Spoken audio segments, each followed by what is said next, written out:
G'day. Welcome back to Critical AFL on YouTube for my late night review of the disappointing West Coast Eagles going down to Richmond at Optus on the back of a pretty unforgivable third quarter.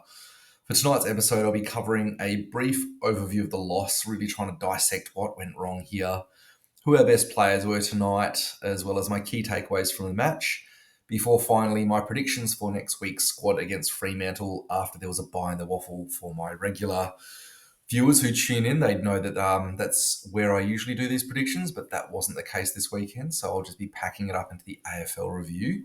But let's take a look at the loss tonight and try and get to the bottom of what just happened in a game that I think most of us went into with a ton of enthusiasm. I know I did, and I know we were the favourites coming in as well, which can help sometimes. But firstly, we came out the first quarter exactly how I was hoping, which was utterly dominant and in control of the match.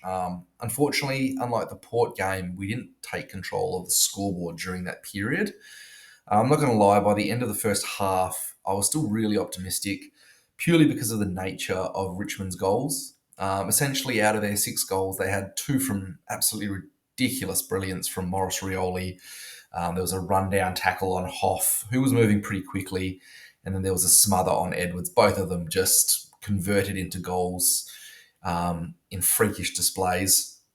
But then there was another 2 from, I hate to say it, horrific umpiring decisions at crucial moments. And just overall, tonight's umpiring was bad as I've seen all year. The number of 50-metre penalties, I think, is the highest I've ever seen in a game.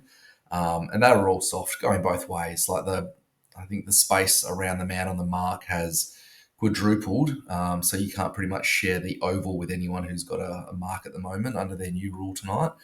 But in general, I think they imposed themselves on the game a little bit too much. And I think by halftime, I just was thinking that wouldn't continue to control the rest of the game and that we'd stay in control. Unfortunately, after that, the third quarter happened. And by the end of the third quarter, we were completely out-coached out of the game. All of Richmond's goals were coming from defensive 50 transition at that point, and they opened the field up, and I hate to keep saying it, but unforgivably every time they went forward compared to our repeated failures to move the ball the other way. And I say this because when I was looking at the ball coming back the other way, I wasn't sitting there thinking, geez, this is all one bloke's fault or any individual's fault in general. The players were doing everything right individually, but we were outwitted on the greater chessboard of the Oval tonight. I'll be really curious to hear McWalter and what he says about this in his press conference, which I deliberately haven't listened to before my review, just because since I've started making these videos and creating AFL content, I think I've become a little bit precious about making sure I don't let other people's observations in before I finish my videos. I know it's probably a bit of a quirk, but I hate the idea of regurgitating other people's observations, even if that's something I do subconsciously. So I just tend to avoid them until I've spoken my little piece and my observations. But as soon as this video is uploading, it's going to be the first thing I do. And I really hope to hear some insights at that point on this exact issue. Otherwise, our fourth quarter went really a long way towards scrapping back a little bit of pride and quite possibly reducing the disgust I think most of us felt by the end of the third quarter. There was a genuine fight back, even if it was too late. And most importantly, so many individuals played well tonight, which was really the only positive note from the loss, especially since a lot of our better players were from our emerging youngsters. So at the top of that list tonight, yes, we're moving into the best players. I think it'd be criminal not to put Harley Reid. I was talking to a couple of mates just this week in general, and the consensus going into this game amongst all of us was that Reid was very likely to make a statement, both with his attitude and his output, and that's exactly what he did. By halftime, he had a ridiculous 20 disposals, so on track for 40 if he kept that up. But then after copping a really heavy tag in the third quarter that obviously stemmed that flood of possessions, he went forward and ended up kicking 2 goals in the final quarter. So he finished with 27 disposals and 2 goals in what was easily his best game of the year. At the moment, I hear absolutely no indication that he wants to go back to Victoria early, so I'm really excited to see the fit and conditioned version of him in his third year, just after seeing what was a little bit of fitness has done for him and his game after missing that chunk of preseason. You can see that he's built back some of his preseason losses on the run just throughout the year. Second, my next best was Liam Baker, purely on the back of his second half performance. So as Harley Reid and Tim Kelly stepped away from the midfield in that second half, Liam Baker stepped in and he picked up a ridiculous 18 disposals over that period, 8 and 10, I think they were. I think in that order too, third and fourth. He had 4 centre clearances in that period as well and opened the game up with just a heap of ball movement from inside to outside of the contest. Unfortunately, he was a little bit trigger happy on his ground handballs, which they do work sometimes, but usually not when you're the middle of a piece of transition play. So they take a heap of pace off the ball movement. So it's not always ideal when everybody's streaming forwards. It's more suited to contested possessions as the first possession getter just to get the ball out. Anyway, other than that, he really willed us back into the contest during our lowest point of the night, which is always his way. Number 3, I was really torn for my next best players between Liam Duggan and Tyrell Dewar, who play completely different styles and both had what I think was their best game this year personally.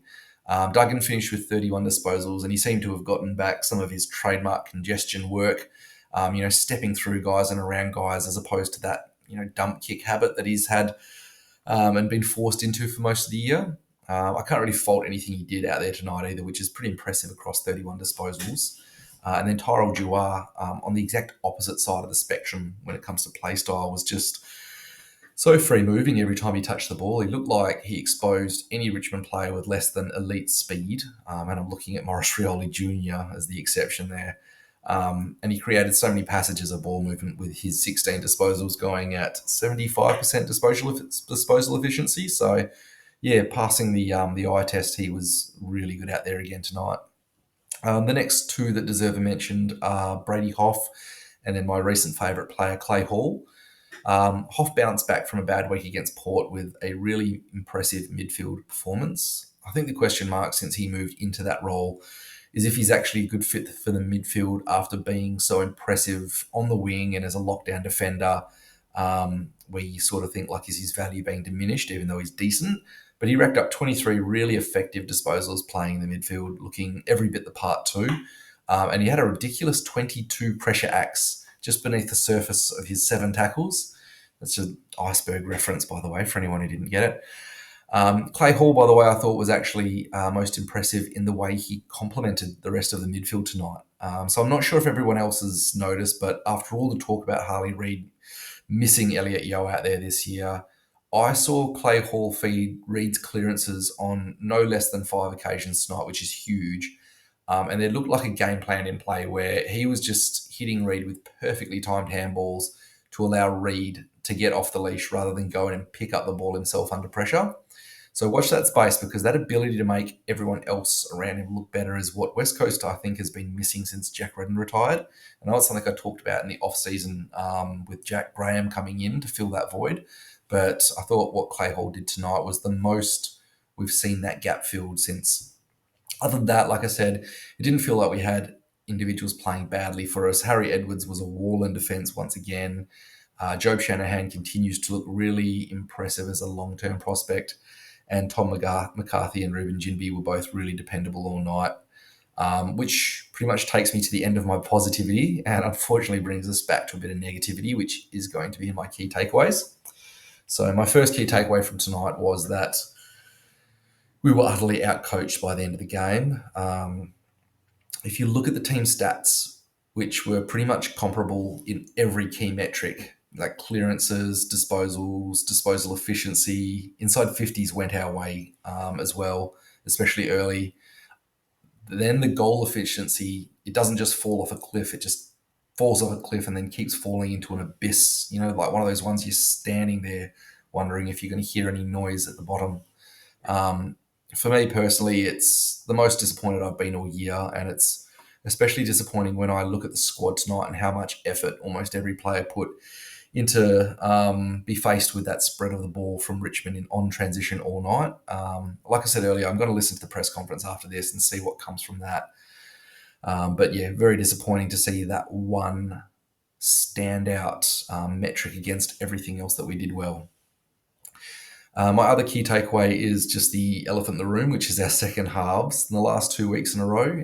The trend there says that we're throwing everything we have into the competitive first halves that we've had and then running out of fitness later. This one at least isn't the end of the world because it really just reflects the age of our side, like I said last week, and how much room we have for improvement as the young guys in particular get more conditioned to AFL footy. So taking everything in tonight's review into account, that really just leaves my predictions for changes to the squad next week. Like I mentioned earlier, usually I do this segment as part of my waffle reviews after seeing just who's pushing for a spot in the side from the twos. But like I mentioned, they had their bye, which makes it a little bit simpler, really, to predict. So first expected change is an obvious one, very likely to be Elijah Hewitt coming back in after being managed for a week, which I hope is usually just there isn't much else to read into when they say someone's being managed. Second most likely, I think, is probably in the key defensive stocks. I wouldn't be surprised if Sandy Brock gets called in just to face a taller forward line against Fremantle next week. We've had our fortnight of slightly below average height forward lines. And then I think there's an outside chance for a few guys like Archer Reed, Bo Allen, Tom Gross, Malachi Champion, possibly. Not all of them, but potentially one or two of those guys.